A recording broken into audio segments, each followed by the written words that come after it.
The problem with the way we look at business in the 21st century is that it's very transactional. In fact, we look at everything as a transaction, from dating to business to friendship. Everything has become transactional. And the challenge with that, as someone who has worked with thousands of founders, getting them to their first clients with a comma, or sometimes their next client with more commas, is that I know for a fact that it's never just about the practical approach. It's never just about getting more leads. It's never just about learning how to sell. It's never just about that. I've worked with individuals who, had the best strategy, and I know because I wrote it, but couldn't execute it because they were having some sort of physical limitations that eventually they would tell me about, right? But those physical limitations were impeding their ability to make things happen in their business. And that happens every day. And it doesn't have to be a physical limitation. I think one thing that is not talked about enough are the mental limitations. And no, I'm not calling you crazy, but the mental limitations, the emotional limitations, the relational limitations that are stopping some founders from either reaching their next level of success or even reaching a level of success that they're satisfied with. Say hi to Dane. And that's what I want to talk about, because that's the role I feel that I am supposed to fill. I'm not here just to teach you how to use AI.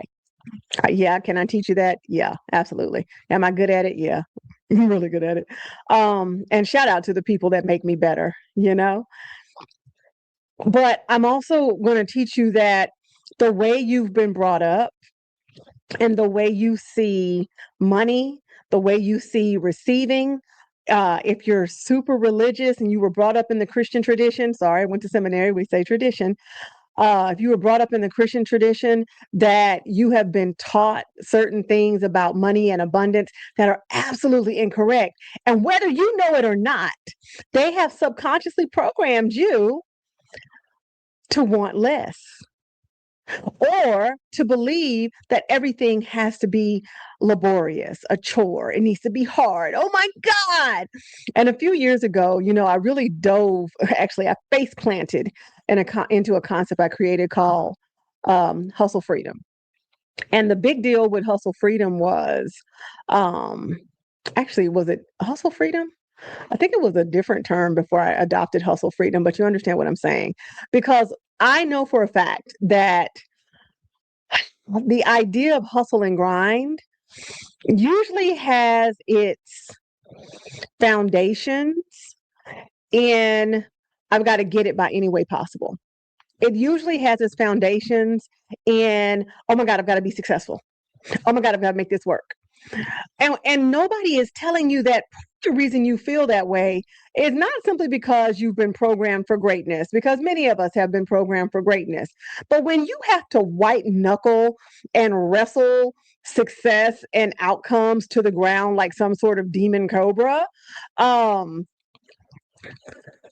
oftentimes you don't give yourself the longitude and the latitude to do it the way that you need to do it.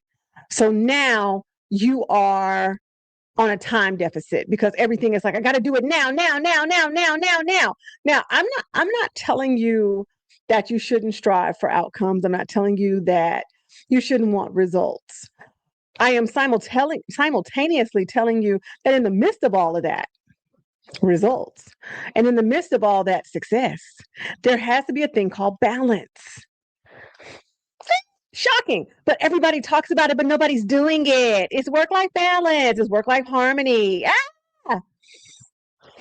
I'm like, but is it though? Is it? Now, there are plenty of people that will disagree with me. They hop on Rihanna's internet and they tell you about joining Team No Sleep and how, they're up working at 3 and don't go to bed until 6. And I'm sitting here going with a certification in sleep science saying that adults over the age of 18 need 7 to 9 hours of quality sleep. Quality sleep means that you go into a REM cycle every 60 to 90 minutes. Feel free to fact check me on that. So how exactly are you doing that if you sleep from 3 to 6 while the rest of the world is sleeping? You're getting it. No, you're not. Lies. And the thing that's so challenging is that so many people that are telling you that you worship and share their videos and, oh my God, this is amazing. They're telling you this stuff and they're 10 team members deep. They didn't even make the video that you're turning backflips and cartwheels about. What? They didn't even post that thing. They were asleep. Shocking. Meanwhile, in your brain, I just need to go harder, go harder, go harder, go harder. Oh, I need to learn this. I need to learn that. I need to learn this. And I'm like, listen, it all goes together. It all goes together. I've spent at least the last 2 years of my life dealing with mentally unwell leaders and founders. Not all of them, just in two particular contexts. The leaders were unwell and the founders were unwell. So it really didn't matter what was going on outside of the organization if internally you're creating psychologically unsafe environments. And that's what a lot of founders are doing to themselves.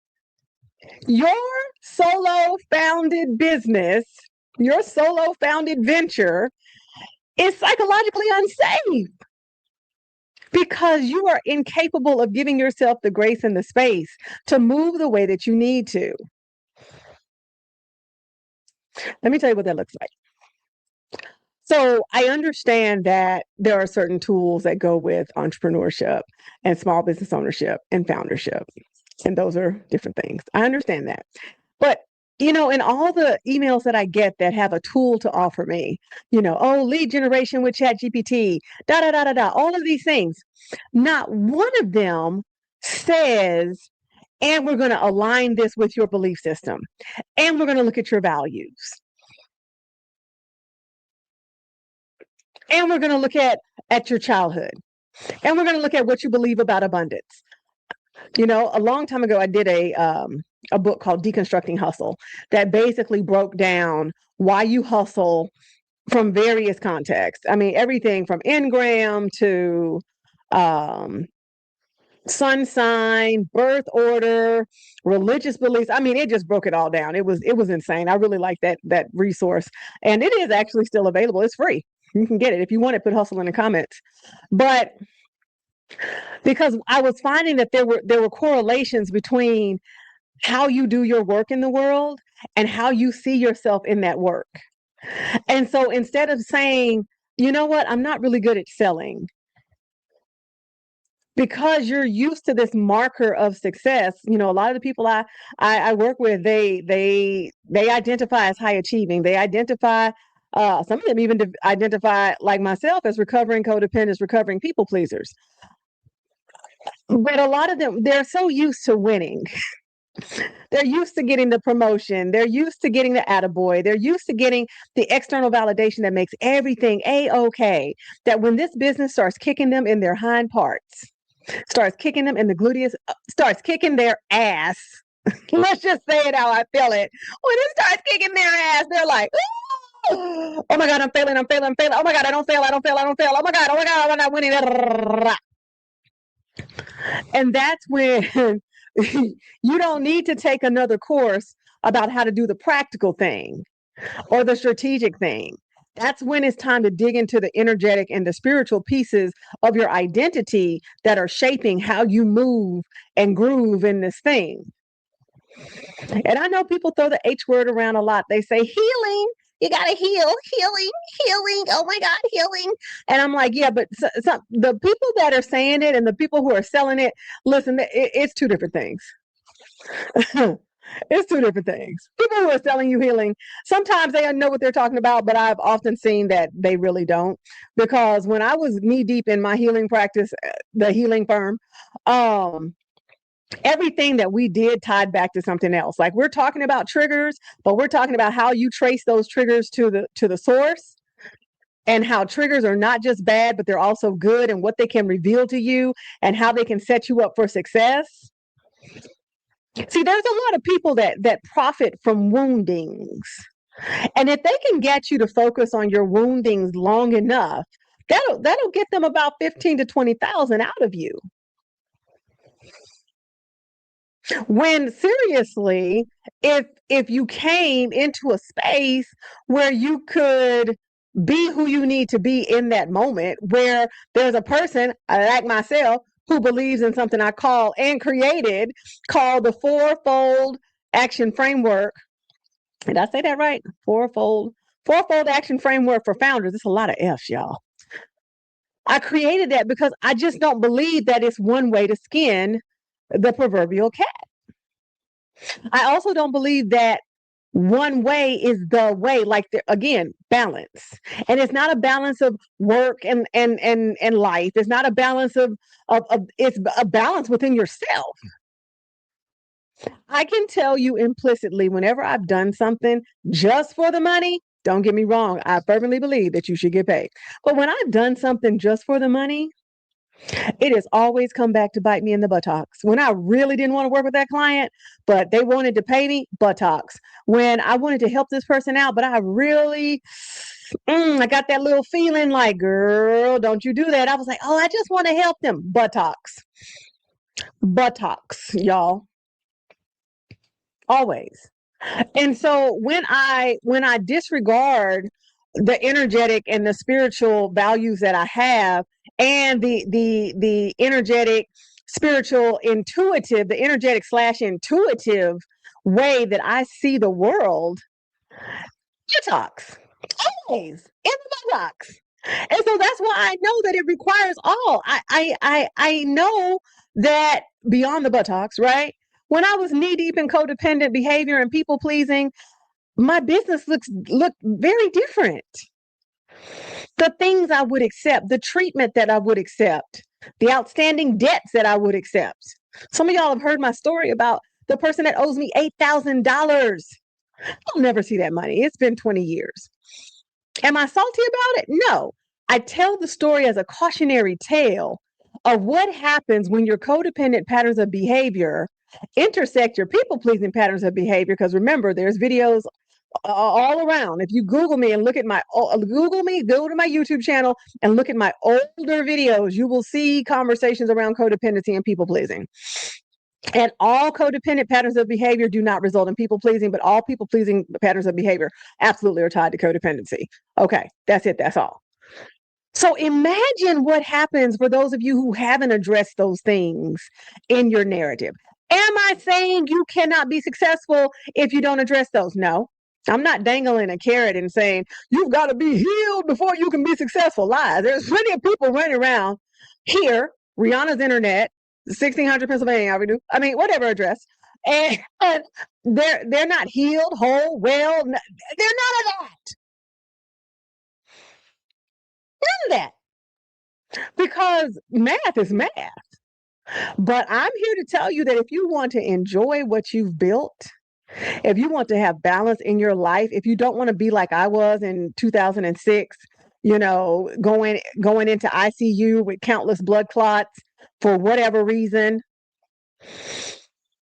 nobody still knows, but I know. I know energetically I was doing the most. I was doing the most. And because your body will tell you, what's the book called? Your Body Keeps Score. And right now, many of your bodies are keeping score. And you're just like, I don't know. I'm always tired. I'm always worn out. I'm always drained. Well, exactly what are you doing in your day-to-day life that's draining you? What are you doing that is antithetical? Let me ask a better question. What are you doing that's antithetical to what you believe in your day-to-day life? Now, listen, we're adults, and sometimes adulting requires us to do stuff we don't want to do. This is true. Very true. Very true. Right? But our entire lives should not be dedicated to self-sacrifice and martyrdom. Let me say that again for the people in the back. Your entire life should not be dedicated to self-sacrifice and martyrdom. You don't know my life? I don't. I absolutely don't. But I know that if you've gotten this far in this video, that I must have said something that kind of just a little gut punch that made you stop and say, okay. Now I'm not going to get into the deepest parts of this, because it's going to be a short video. And truthfully, if anything, in this video resonates, or in a clip of this video resonates, I want to see you Wednesday at my event. But if not, I'd love to see you on my calendar. Just finding some place to talk it out, to be who you need to be, to get your action steps, to get your strategy, to regain your sanity. That's priceless. Imagine what it would be like. Now, some of you, you're just like, I'm good, Stephanie. I know. And that means that you're ready to go higher. Yeah, let's go elevation. Let's go elevation. But some of you, you still spinning. You on that hamster, and yeah, you cute hamster, but you still on a wheel and you're spinning. Imagine what it would be like to do it without the spin. Imagine what it would be like to do it the way that you envision it. Do the business thing the way you envision it, because it makes sense to you. And I'm going to tell you, as somebody who had to grow into that and who is still growing into that, it does indeed take time. But the one thing it takes is support.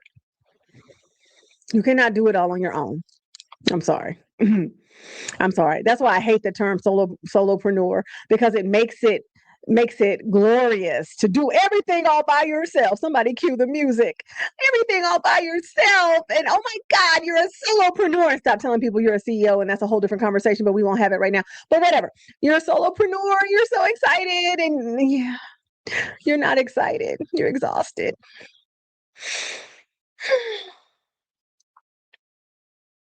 You're not excited, babe. You're exhausted. And you keep gaslighting yourself out of getting the support that you know you need. It doesn't have to be me. It doesn't have to be my event.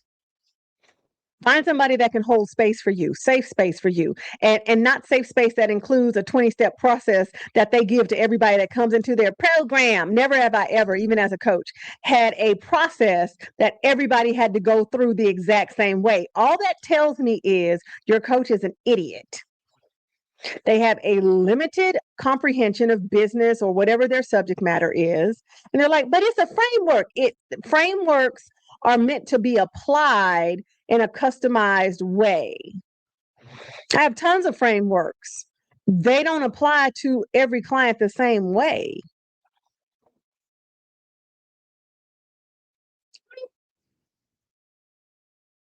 Anywho, hopefully something I said, I just really felt like I needed to let somebody know that part of the reason why you may be in the state that you're in, maybe you're still on the level you don't want to be on, has less to do with the pragmatic and the strategic, and may have more to do with the energetic and the spiritual.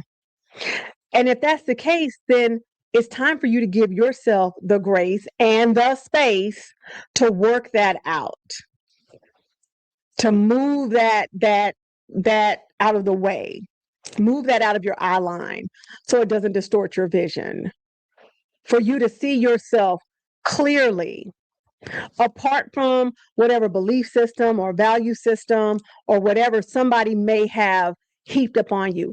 I'll say this and then I'll go. At one point I had a client, and she told me that she had been brought up in a very religious doctrine that frowned on abundance. They thought that poverty was pious, and there's a lot of traditions that believe that. And so her desire for more, everybody say hi today. Her desire for more was being shunned by her family. And so, super seminarian to the rescue. Do, do, do, do.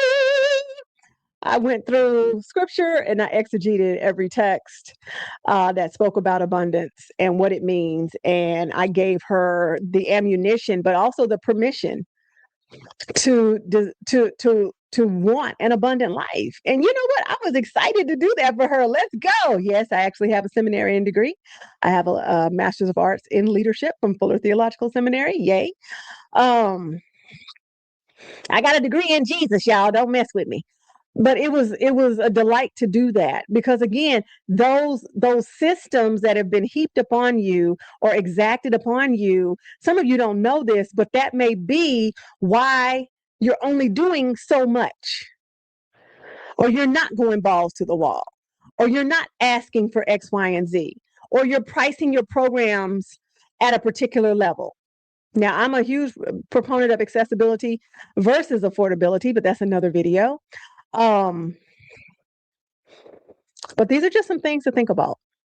And like I said, the big thing is for you to get supported. If I can serve you in any way, I'm happy to do so. Comment help in the comments. And hopefully, I'll see you Wednesday at my Founder Mind event. You can get that information in the pinned comment or message me or whatever. Bye, guys. Oh.